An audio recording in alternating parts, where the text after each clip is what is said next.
AP సార్వత్రిక ఎన్నికల్లో AP election 2024 తాము 175 స్థానాల్లో గెలుస్తున్నామని మంత్రి బొత్స సత్యనారాయణ ధీమా వ్యక్తం చేశారు. జూన్ 9న విశాఖపట్నంలో జగన్ ముఖ్యమంత్రిగా ప్రమాణ స్వీకారం చేస్తున్నారని ఉద్ఘాటించారు. విజయనగరం జిల్లాలో మరోసారి 9కి 9 గెలుస్తున్నామని ధీమా వ్యక్తం చేశారు. తాము గత ఎన్నికల్లో ఇచ్చిన హామీల కన్నా ఎక్కువగానే అమలు చేశామని తెలిపారు. వృద్ధులకి పింఛన్లు ఇవ్వొద్దని లేఖ రాసి వారి ప్రాణాలని టీడీపీ పొట్టన పెట్టుకుందని ఆరోపించారు. ధనవంతులు బలవంతులు డబ్బున్న వారే చంద్రబాబుకు కావాలని విమర్శించారు. 8 ప్రాంతాల్లో వైసీపీ అరాచకాలు చేస్తే మిగతా చోట్ల ఎవరు చేశారని ప్రశ్నించారు. ఈ ప్రాంతాల్లో పోలీసు ఉన్నతాధికారులని బదిలీ చేశారు. అక్కడే హింసాత్మక ఘటనలు జరిగాయన్నారు. టెక్లీలు టీడీపీ నాయకులు వైసీపీ ఏజెంట్లపై దాడి చేశారని మండిపడ్డారు. టీడీపీ అధినేత ఎన్నికలైన దగ్గర నుంచి కనబడడం లేదని, ఆయన ఎక్కడున్నారో ఎవరికీ తెలియదని ఎద్దేవా చేశారు. జనసేన అధినేత పవన్ కళ్యాణ్ ఎక్కడికి వెళ్లాడో కూడా తెలియదని మంత్రి బొత్స సత్యనారాయణ పేర్కొన్నారు. ఆర్థిక పరిస్థితి మెరుగుపడమే కాకుండా సమాజంలో సంఘంలో ఒక గౌరవాన్ని కూడా ప్రతి సామాన్య పౌరుడికి వచ్చింది. ముఖ్యంగా మహిళలకి పెద్ద ఎత్తున అభిమానాన్ని గత ప్రభుత్వంలో చంపుకునే పరిస్థితులు ఉండేవి. ఇప్పుడు వాళ్ళకి ఆ పరిస్థితులు లేకుండా ఆత్మాభిమానం పెంపొందించుకుంటూ వారి పిల్లల్ని చక్కగా చదివించుకునే పరిస్థితులతో పాటు వారి విధానంలో కూడా మార్పులు వచ్చాయి. ఇది మాటల్లో కాదు, ఏ సూచిక తీసుకున్నా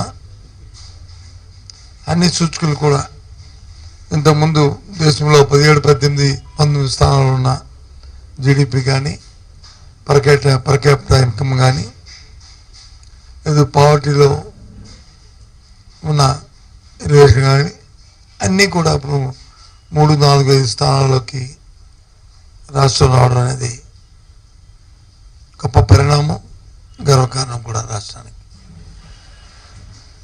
ముఖ్యంగా ఇంట్లో విద్య, వైద్యం ఈ రెండు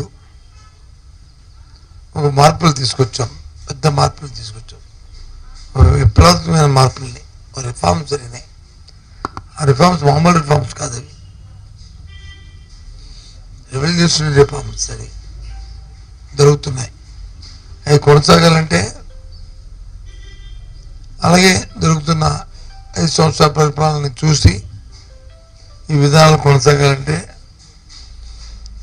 వైఎస్ఆర్సీ పార్టీకి ఓటిమ్మని, జగన్మోహన్ రెడ్డి మళ్ళీ ముఖ్యమంత్రి చేయమని కోరాం. ఇలా కోరిన ప్రస్తుతం ఉన్న ప్రజాస్వామ్యంలో రాజకీయాల్లో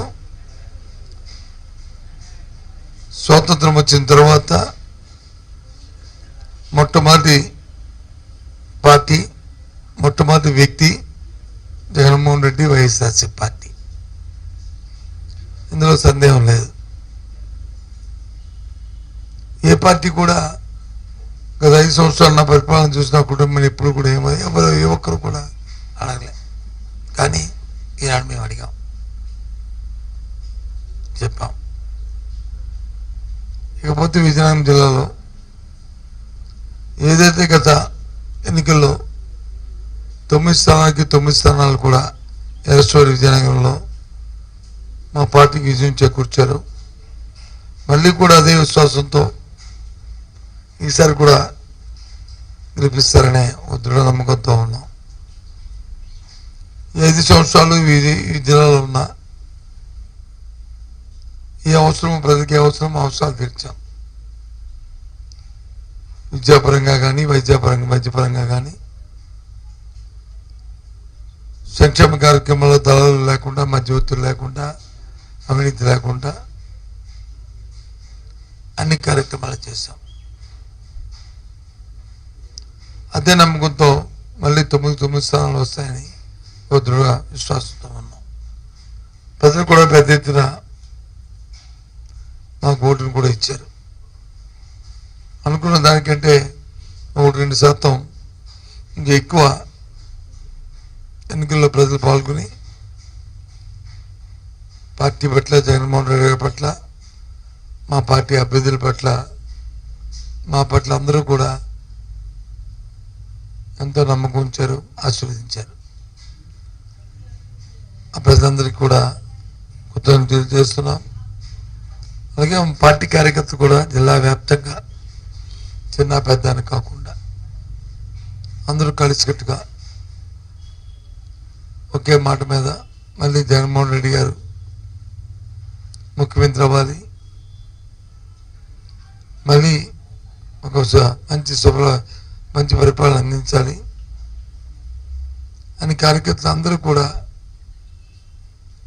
ఒకే మాట మీద కంటోపాయంగా అందరూ కృషి చేశారు. ఇలా గ్రామంలో ఉన్న కార్యకర్తలు గౌరవించాం,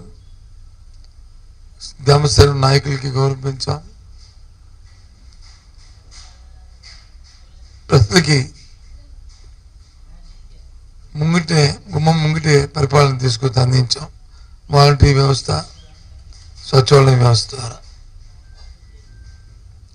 దేశంలో ఎక్కడ కూడా ఇలాంటి వ్యవస్థ ఎక్కడా లేదు. ఆంధ్ర రాష్ట్రంలోని 4 సంవత్సరాలు